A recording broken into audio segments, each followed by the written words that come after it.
Right ఇక బులెటిన్లో మరో బ్రేకింగ్ న్యూస్ ఇది చూస్తున్నాం. భద్రాద్రి జిల్లాలో విలువైన టేకు కలప విషయంలో యూనివర్సిటీ అధికారులు నిర్లక్ష్యం తీవ్ర విమర్శలకు దారితీస్తుంది. కొత్తగూడెం పాల్వంచ ప్రాంతంలో ఉన్న అప్పటికి కూడా కాకతీయ యూనివర్సిటీని ప్రస్తుతం doctor Manmohan Singh earth science యూనివర్సిటీగా నామకరణం చేస్తారని ఈ యూనివర్సిటీకి చెందిన సుమారు 10 ఎకరాల భూమిని మెడికల్ కాలేజీ నిర్మాణం కోసం అప్పగించారు. ఈ భూమిలో దశాబ్దాల కాలం నాటి 1671 టేకు చెట్లు ఉండగా వాటిని నరికి తొలగించేందుకు 2022 సెప్టెంబర్లో అటవీశాఖ అనుమతుల కోసం దరఖాస్తులు చేశారు.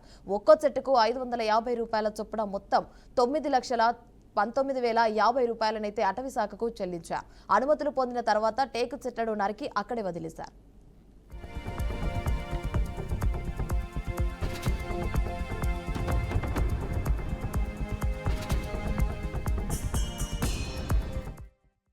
అయితే ఈ కలపను తరలించకపోవడంతో వర్షం ఎండలకు తడిసి ఎన్నో సంవత్సరాలుగా పడి ఉండటంతో నాణ్యత కోల్పోతున్నట్లు ఆరోపణలు వెల్లువెత్తుతున్నాయి. దాదాపు ₹1 కోటి విలువైన టేకు కలప అపహరణలకు గురయ్యే ప్రమాదం ఉందని స్థానికులైతే ఆరోపిస్తున్నారు. ఈ కలపను విక్రయించేందుకు తమకు అధికారాలు అప్పగిస్తే వేలం నిర్వహిస్తామని అటవీ అధికారులు యూనివర్సిటీ అధికారులకు తెలియజేశారని సమాచారం. అయినప్పటికీ యూనివర్సిటీ అధికారులు ఎలాంటి చర్యలు తీసుకోలేకపోవడంతో విలువైన కలప వృధాగా పడి ఉందన్నారు. ఈ విషయంపై కాలేజీ ప్రిన్సిపల్ జగన్మోహన్ రాజు వివరణ ఇచ్చారు. ఈ అంశాన్ని సంబంధిత ఉన్నతాధికారులకు దాదాపు 15 సార్లు లేఖల ద్వారా తెలియజేశామని తెలిపారు. అయినా కూడా ఇప్పటి వరకు స్పష్టమైన నిర్ణయం తీసుకోలేదని కాలేజీ ప్రిన్సిపల్ తెలిపారు. 23 సంవత్సరంలో గవర్నమెంట్ మెడికల్ కాలేజ్ కొత్తగూడెంకి శాంక్షన్ అయిన తరుణంలో 30 ఎకరాల విస్తీర్ణం గల university college of engineering Kakatiya university land ఏదైతే ఉందో అది గవర్నమెంట్ వారు మెడికల్ కాలేజ్కి అలొకేట్ చేశారు. దానికి సంబంధించి అక్కడ ఉన్న టేక్ చెట్లు ఏవైతే ఉన్నాయో వాటన్నిటిని ప్రాపర్గా ఫారెస్ట్ డిపార్ట్మెంట్ వారి అనుమతులతో ఎన్యూమరేట్ చేసి R&B డిపార్ట్మెంట్ వాళ్ళు వాటికి సంబంధించిన ప్రొసీజర్స్ అన్నీ చేసి లెక్కపెట్టి కలపంతా తీసుకొచ్చి ఇదే మెడికల్ కాలేజ్ క్యాంపస్ ల్యాండ్ ఏదైతే ఉందో అక్కడే వాటిని డంప్ చేస్తారు.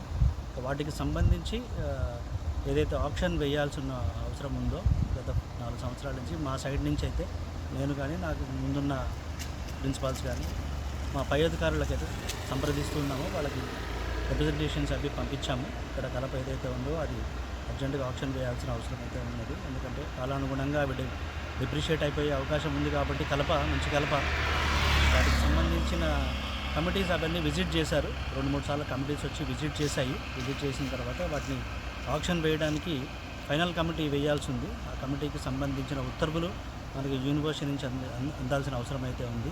యూనివర్సిటీ అధికారులతో సంప్రదిస్తూ ఉన్నాము. అవి రాగానే ఆప్షన్ చేసే ఏర్పాటు చేస్తాం. నుంచి 90 లక్షల విలువ ఉంటుందండి. 80-90 లక్షల విలువ ఉన్న కలప అయితే ఉంటుందండి. అప్పటి అంచనా చెట్టుకింత చొప్పున కట్టామండి. దాదాపు 9.5 లక్షల చిల్లర కట్టామండి. R&B వాళ్ళకి కట్టాల్సింది. వాళ్ళు గవర్నమెంట్ వాళ్ళు అప్పుడు కట్టారు, మా తరఫున కట్టారు. వాళ్ళకి మేము 9 లక్షల రూపాయలు కట్టాల్సి ఉందండి.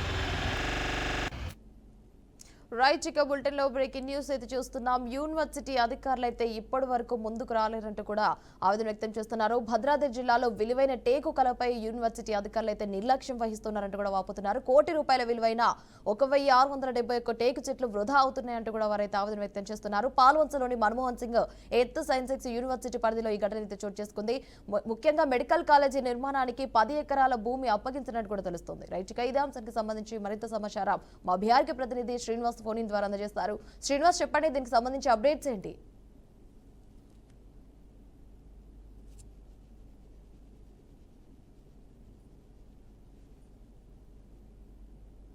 రైట్ శ్రీనివాస్, దీనికి సంబంధించి అప్డేట్స్ ఏంటి? శ్రీనివాస్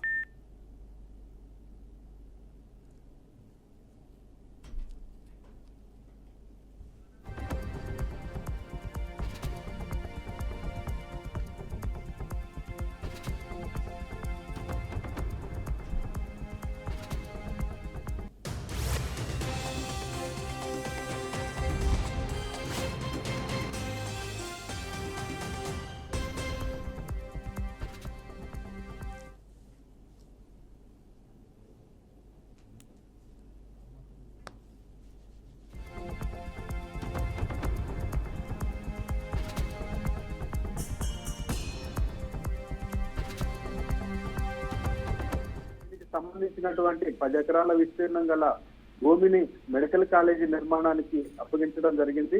ఆ మెడికల్ కాలేజీకి అప్పగించినటువంటి స్థలంలో 1671 టేకు చెట్లు దశాబ్దాల కాలం నాటి టేకు చెట్లు ఉన్నటువంటి పరిస్థితి ఉంది. ఈ యొక్క టేకు చెట్లు నరికేందుకు ఫారెస్ట్ శాఖకు సంబంధించి 9,19,050 రూపాయలు, అంటే ఒక్కొక్క చెట్టుకు వచ్చేసి 550 రూపాయల చొప్పున దాదాపు 10 లక్షల రూపాయల వరకు అటవీ శాఖ చెల్లించడం జరిగింది. ఈ యొక్క టేకు చెట్లు నరికిన తర్వాత కూడా వాటిని వేలంపాట వేసి వాటిని డబ్బుగా మార్చుకునేందుకు అవకాశం ఉన్నప్పటికీ కూడా, అంటే ఆదాయ వనరులు ఉన్నప్పటికీ కూడా ఈ యొక్క కాకతీయ యూనివర్సిటీ, అంటే నాడు కాకతీయ యూనివర్సిటీ అధికారులు ఈ యొక్క నిర్లక్ష్యం వల్ల అవి ఎండకి ఎండి వానకు తడిసి ఈ యొక్క పట్టుత్వం కోల్పోతున్నాయి. అంటే కర్రలో ఉన్నటువంటి బలాన్ని కోల్పోతున్నటువంటి పరిస్థితి నెలకొంది. ఇందుకు సంబంధించి ఈ యూనివర్సిటీ ప్రిన్సిపాల్ జగన్మోహన్ రాజుని వివరణ కోరగా తాను ఇప్పటి వరకు ఆ పై అధికారులకు 15 సార్లు లెటర్లు పెట్టినా కూడా పై నుంచి ఏ విధమైన సమాచారం రాకపోవడం వల్ల మేము అక్కడే ఉంచడం జరిగింది అని చెప్పేసి జగన్మోహన్ రాజు తెలియజేయడం జరిగింది. అలాగే ఫారెస్ట్ అధికారులు, అంటే మీరు ఒకవేళ విక్రయించడం ఇబ్బందికరంగా ఉంటే కనుక మేము విక్రయించి పెడతామని చెప్పేసి అటవీ శాఖ అధికారులు తెలిపినప్పటికీ కూడా మొద్దు నిద్రపోతుండటంతో తమ ఆస్తులైతే ఇలాగే ఉంచుకుంటారా, ఇలాగే పాడు చేస్తారా అనేటువంటి ప్రజల నుంచి విమర్శలు కూడా వెల్లువెత్తుతున్నటువంటి పరిస్థితి ఉంది.